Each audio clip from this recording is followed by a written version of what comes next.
God is great. Allahu Akbar. God is great. Allahu Akbar. God is great. Bismillah ar-Rahman ar-Rahim. Assalamu alaikum wa rahmatullahi wa barakatuh. Dear brothers and sisters, welcome to our new episode on Peace TV. This is your host, Gabriel romaani. And if you're just joining us, you've missed a previous episode, which was very, very important. So we're going to try to just review a few things. We touched upon something very important. That is the issue of extremism and going away from the natural balance that Allah subhanahu wa ta'ala has decreed for us in the Quran, as He has told us that we have made you a nation of the middle path, of this best path, which is Islam, as revealed by Allah subhanahu wa ta'ala and as embodied and practiced by the Prophet sallallahu alaihi wasallam, Prophet Muhammad. And today we're continuing with the topic, and we want to discuss and go deeper into the matter because it's affecting our communities, it's affecting the Muslim Ummah, and specifically it's affecting the youth. And I wanted to ask you, why do you believe that the youth are such an easy target for extremism? You don't find usually elders who are extremists, you find, or who are affected by extremism, even on both sides. And they've kind of already set their path and they're quite content, inshallah, and they have istiqamah on what they are doing, and they are firm on what they are doing. But why do you think that youth are such easy prey for extremism on both sides? If we'd like to start with anyone, inshallah. Alhamdulillah, salatu salam ala rasulillah wa ala alihi wa sahbihi wa man wala. Extremism in any form is not acceptable in Islam. That should be known to every Muslim. Following the middle path is what Islam is about. The Prophet ﷺ, he warned us in his hadith when he said, Iyakum al-ghulu, be aware of going to the extreme. Even if it is in the ibadah. We know that the wudu can be once, can be twice, can be 3 times. Then he said, فَمَنْ زَادَ فَقَدْ ظَلَمَ وَتَعَدَّى. If you go more than 3, then you have crossed the limit. You transgressed and you wronged yourself. Although it's purity. And though it is wudu. Someone will say, what is wrong if I made it 4 times? He was instilling the following of his sunnah in the hearts of the Sahaba.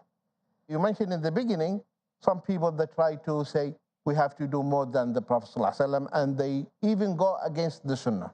They don't know that by following the Sunnah, the reward is the highest, is the greatest. Though if it is, the number is less, but you are following the footsteps of the Prophet ﷺ. A man was praying after Asr in the masjid, Nafil. So one of the Salaf, Sa'id al-Musayyib, told him, don't pray now after Asr. The man was rude. He said, Allah will cast me into the fire because I am praying? He said, no, Allah will cast you in the fire because you are disobeying His Prophet. Because you are disobeying His Prophet. The man who sneezed, you see, this is extremism in the ibadah. Sneezed, said, Alhamdulillah, wassalatu wassalam ala Rasulillah. He said, Alhamdulillah, and peace and blessing be upon the Messenger of Allah. Ibn Umar said, كلنا يقول ذلك وما هكذا علمنا رسول الله صلى الله عليه وسلم. All of us, we invoke Allah's blessings upon the Prophet صلى الله عليه وسلم. But this is not the way the Prophet صلى الله عليه وسلم taught us. You say, Alhamdulillah. Someone said, what is wrong? Or in the Salah, ربنا لك الحمد والشكر. No, this is not the place of it. You are not following the footsteps of the Prophet sallallahu alaihi wasallam. Coming to the question, why the youth? See, the youth, they are full of this zeal and enthusiasm and the vigor. And lack of knowledge is one of the most important factors. Jahl. And not only simple ignorance, because jahl 2 types. Simple ignorance and compound. And they have the compound one. Jahl murakkab, yeah. Okay? They don't know that they don't know.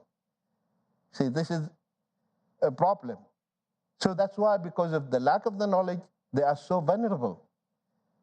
They are so vulnerable. And lack of guidance. And the gap, we have to admit, there is a gap between the people of knowledge and the youth to a certain extent. That the people of knowledge, they have to accommodate and have this fatherly feelings and patience to accommodate the youth. Because the asset of this ummah are the youth, brothers and sisters.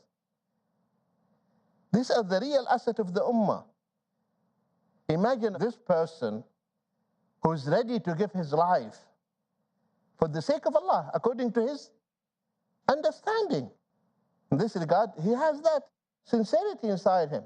But of course, it is wrong, in the wrong path, because no one guided him. He needs guidance. So the knowledge is indeed crucial, essential to save the youth from going to extremes. And also it is a reaction at the same time, because there are also extremism on the other side. Yeah. And the law of Newton is applicable here. Right. Sheikh Ahmed, you wanted to comment on this? The problem comes from either shubuhat or shahawat. Either from these doubts that are in the mind, Or desires. or from desires and meeting and fulfilling these desires wrongly. That's where the problem comes, and I think this is very much there in the lives of the young people. They are the ones who are after thoughts. They want to do something to feel it's exciting, it's really moving them to do something. Young people are very much, as the Sheikh said already, they are full of zeal. They are so much into revolting. They want to do something. They want to prove themselves. And the only way to do it is they want to justify it in the name of the deen, of the religion, which is wrong. But then they may have some ideas, some doubts.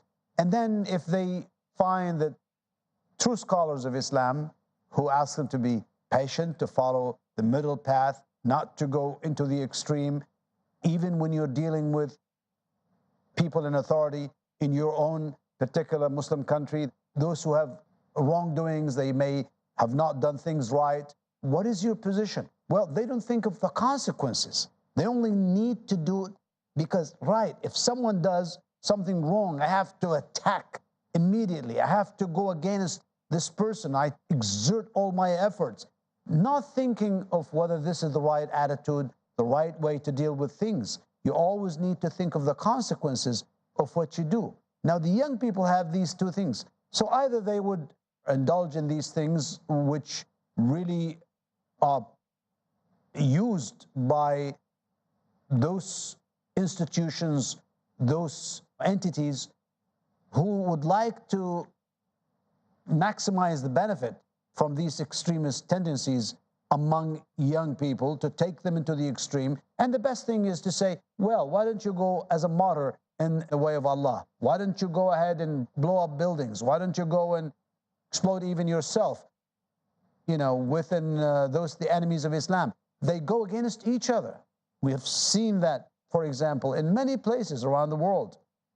One group is not liking what the other group is doing, and they even declare them as non-believers or deviants and so on and so forth, and they are willing to go ahead and blow themselves up within a group of these so-called quote-unquote enemies, or they're willing to do anything extreme in that direction, not thinking of whether this is the right thing or not being pleased with the scholars of knowledge who are asking them to be patient, to think of the consequences, to think of what this is going to produce.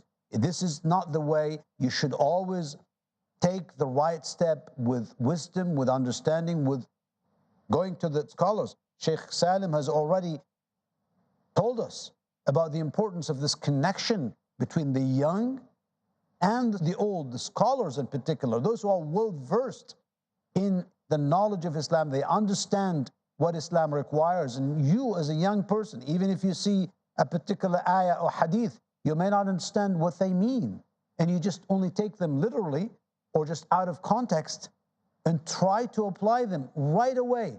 This is not the way. It should be understood within context and the right perspective, and this takes time. Yeah.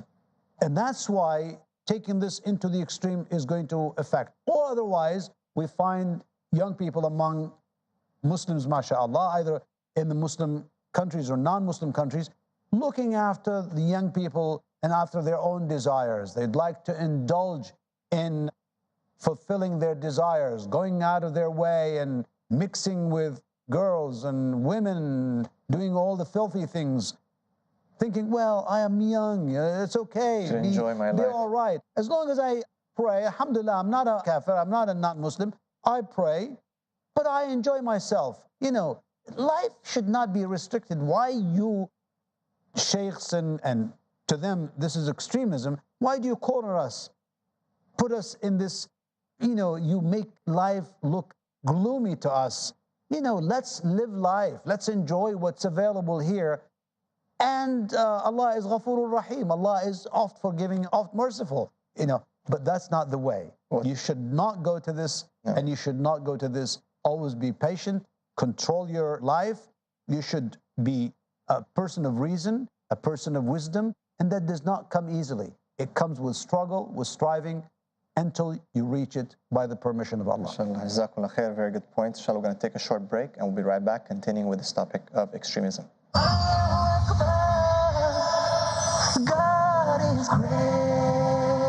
لبيك اللهم لبيك لبيك اللهم لبيك لبيك لا شريك لك لبيك لا شريك لك لبيك إن الحمد والنعمة لك والملك لا شريك لك. There is a need to see what Islam says about human rights, kindness and care, justice for peace, human brotherhood. the book of Allah, the glorious Quran, and the Sunnah of the Prophet sallallahu alaihi wasallam. Protecting humanity at large and promoting peaceful coexistence. These are the two main sources for getting the human rights. Dr. Ahmed ibn Saifuddin. Islam has come with a complete system of protecting human rights under the Sharia. Realize the progressive Islamic insights in human rights, a Muslim perspective, every Monday at 7 p.m. and repeat telecast at 12 p.m. India on Peace TV. Peace TV presents over 100 million viewers at one of the largest peace conferences in the world, addressing a sea of spellbound spectators. Over 30 world-renowned orators on Islam with credentials impeccable. The truth of Islam. Deen is your way of life. It is our duty, our obligation. By following the Quran and Sunnah, we will give the message to one and all. With articulation exquisite. Read the book of Allah. Islam is the easy way. It's the simple way. Remind each other. The Muslim is not a source of harm for other people. Collaborate with the people for good. This is the call of Islam. With the mission of spreading the truth of Islam. Do what you can to spread the word of Islam. Wherever we are. Live like Muslims. Use your power. Allah is saying, why do you need anything else? This Quran is self-sufficient. The only book on the face of the globe, the Quran.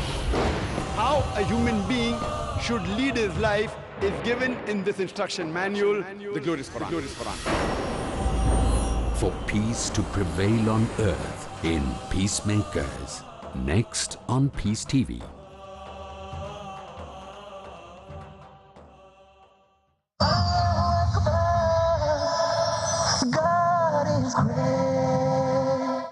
Assalamu alaikum wa rahmatullahi wa barakatuh. Welcome back. Just before, we were talking about extremism. And we said extremism can be on both sides. There are people going extremes in faith who are, shaitan knows that they're committed to the religion and uses that to push them extra few steps away from the sunnah of the Prophet ﷺ. And then there's those who are not there yet, and then shaitan cuts, under the steps, and they fall even deeper in what they do, and they become another extreme. And we find today of both types, subhanAllah. See, as the Sheikh mentioned, the shaitan approaches the son of Adam either through the doubts or the lusts. Yes. And many of the youth, they have these doubts, shubuhat in their minds. And that's exactly what happened to the early Khawarij. The doubts, the shubuhat. Okay? When they say to Sayyidina Ali, you are a kafir, he said, why? I'm a kafir. They said, the Quran saying, in al-hukm illa lillah. He put the mushaf. Said, oh Quran, judge between us. It's not the Quran that's going to be judged. It's the men who will understand what is there. And when they gather together in Harura, that's why there's another name for them, Al-Haruriya, in Iraq, a place. And they were around 12,000. He sent his cousin, Abdullah ibn Abbas, radiallahu anhuma, to debate with them. So Sayyidina Ali, radiallahu anhu, he sent Abdullah ibn Abbas, radiallahu anhu. The elders among the Khawari, when they saw Ibn Abbas heading towards them, they said, hey, this is the interpreter of the Quran. This is the Turjuman al-Quran. Don't argue with him. The young ones said, by Allah, لا نقاري عنه الحجة بالحجة. Who is Ibn Abbas? You see? So the elders, they know Ibn Abbas. The young ones say, no, we will debate with who's Ibn Abbas. So he started arguing, and it's a beautiful debate, needs to be translated. Said, why you are against Ali? Said, he is kafir, because he accepts the arbitration of the men. He said, what is more important, to save the bloodshed of Muslims or a woman to go back to her husband? Which one? Saving the bloodshed of Muslims. Said, in the Quran, Allah subhanahu wa ta'ala commanded to accept the arbitration of two men, fair men, just men, for a woman to go back to her husband. Or if someone killed a game in Mecca, also men, they judge. So they realize that they are mistaken regarding this. They say, what else? Come, next. Ibn Abbas, next, what do you have? So why didn't he take the women of those who fought him as captives and concubines? Said, who wants Aisha to be his share? SubhanAllah. Who wants Aisha, the mother of the believers, to be his share? See, the ignorance. At the end of the debate, 8,000 out of 12,000 returned with Ibn Abbas. Allahu Akbar. Allah. This is very important. Need to reach them here. Yeah, it is here. Intellectually, yani. It is here. To remove you have the to damage. remove it. And by the way, thoughts, they don't die. They remain. The thoughts of the past, they still exist. Of the deviant sects, still exist. So you have to work on the mindset of the people. May Allah guide the youth of the Muslim Ummah. Ameen. Ameen. Ameen. Ameen. I was going to mention some examples that I remember we took a course. There was some examples mentioned, yani, of some people, contemporary, yani, again, from ignorance, spurring from ignorance, from extremism. And one of them was a person who, again, he believed that he's doing something for Allah, and he stole something, so he punished himself by cutting his own hands under a train. And I remember looking at it and I was like, and he was proud of it, and he put it in the newspaper, you know, as something like his taqwa is so great that he did this. He established the had himself. He did it. He put his hands on the train, and you know, we were analyzing this case, and the teacher was asking us, "What do you think?" You know, and I said, "And it's craziness, you know, how a person can believe, and Allah has covered you, and you are." And even worse, when people go to Hajj, they'd like to die in Mecca. And they think that if I die when I'm at Hajj, I'm a shaheed. Therefore, they put themselves before cars in order for, you know, for them to die. I mean, they are killers of themselves. And speaking about Mecca, another incident was, you know, the extremes that people go sometimes to kissing the black stone. I remember people fighting, you know, to get there, and this is a sunnah, you know, and we know the Prophet ﷺ, if he wouldn't be able to reach it, he would just raise his hand. In the beginning of your tawaf. And, you know, we have women biting the hands of men to get to the, you know, because they believe that this is... Without it... and it's like, you know, it's invalid, subhanAllah. Subhanallah. And many other things, you know, that really, sometimes... I believe even if a person of sound judgment, even if he doesn't know too much, you know, he's like, this is not correct, you know. This just doesn't make sense, you know. And I believe, but extremism, like, it goes against your fitrah. Yes. You know, it just goes against the fitrah. And it really causes something that we've touched a little bit upon, but we might want to add to it, that it causes people to commit bid'ah. Extremism causes people to commit bid'ah. Yes. SubhanAllah, am I wrong in saying that? I don't know if you'd like to comment. No, you're not wrong. See, this has no end to it. The youth are an easy target, an easy prey, simply because they're impulsive and they keep on hopping from one school to the other. Yani, look at Uhud. The elders and the Prophet ﷺ said, we will fight from within Medina.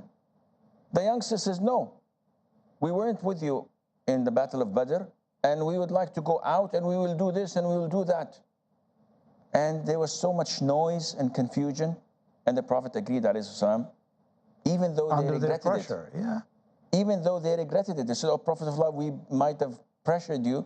No, let's fight from within Medina. He said, no, it's not befitting for a prophet when he puts on his armor to take it off. Khalas. It's done. فَإِذَا عَزَمْتَ فَتَوَكَّلْ عَلَى اللَّهِ. This is crystal clear.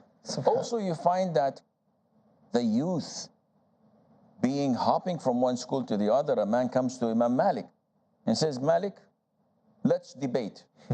And this is in the Sharia book of Al-Ajurri. So Imam Malik smiles and says, okay, my son, let's debate. What about if you win? He says, if you win, you follow me. Imam Malik says, okay, let's assume that you won and I followed you. And we meet a third person who debates us and he wins. Said, then we follow him. Said, subhanallah, Allah's religion is not a game. You don't know your focus. You've lost your compass. Quran and Sunnah is not a game that you just keep on following anyone who wins. And this is why the youth are an easy target. Nowadays, those extremist radicals, those keyboard knights, those who follow the Khawarij ideology, filled with hatred, they have no logic. I hate you. I hate my father. I hate my mother. I hate anyone who goes against my conviction. Okay, what is your conviction? It's this and that. Where did you get it from? From Abu Hudhayfa al-Shishani, or from Abu Ubadah al-Misri, or from Abu Julaybib al-Yamani. Who are they? I don't know. Have you seen them? Have you met them? Do you know their credentials? So, no, but they write nice pieces. Akhi, these pieces, as far as I can believe, can be from the CIA, KGB, MI5, anywhere. You don't even know if they're Muslims or not. They're playing with you. So in Islam, the youth have to be channeled. They have to be directed. And unfortunately, we lack this. In the Muslim world, where can the youth go to have these questions of Ibn Abbas, may Allah be pleased with him, answered? You try to call any scholar or any da'i to get in contact with them. You cannot even find them. So this is a responsibility of the governments and the ministries of Islamic affairs to appoint those whom they can go and approach. Not only that, even in the non-Muslim world, we find, and you guys know this, restricting us, da'is, from traveling. I can't go to so many places. Du'as cannot go to so many places, and we have nothing to incriminate us, nothing legal or unlegal. Then why? They say we don't like the Islam you present. It opens eyes, and therefore they open the door to Rafidah, they open the door to extremists, and they open the door to grave worshippers. Now, when you do this, you're not going to save your country. You're creating a vacuum, and this vacuum calls those who want to have Islam to go into extreme.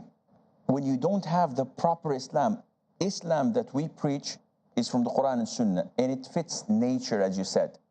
When you don't have this and you have a vacuum, you find abnormalities. You find people tending not to see the gray area. It's either black and white.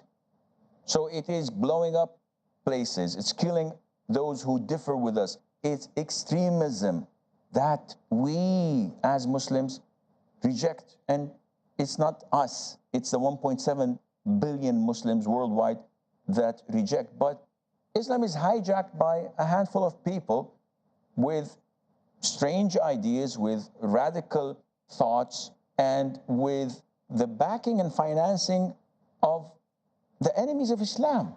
They're serving their targets because they are simply achieving their strategies, and they're helping them to attack the mainstream Islam. Jazakallah khair. Again, we reached the end of our time. A very educating session again, and I hope that you, the audience, benefited from this. The issue of extremism is something that we can keep going on and on and on. And I believe the take-home message here is that we as communities have to really provide a platform for discussion to accommodate the youth, and also to really to embrace them. To embrace them, yes. And to address these issues, these problems, not to evade them. We need to discuss these things and to bring people to the table, to the dialogue, and this will reduce the number of extremists and so on both sides. Jazakallah khair. Thank you so much again, Sheikh Assim Al Hakim, Sheikh Salem Al Amry, and Sheikh Ahmed ibn Saifuddin. Assalamu alaikum wa rahmatullahi wa barakatuh. Season comes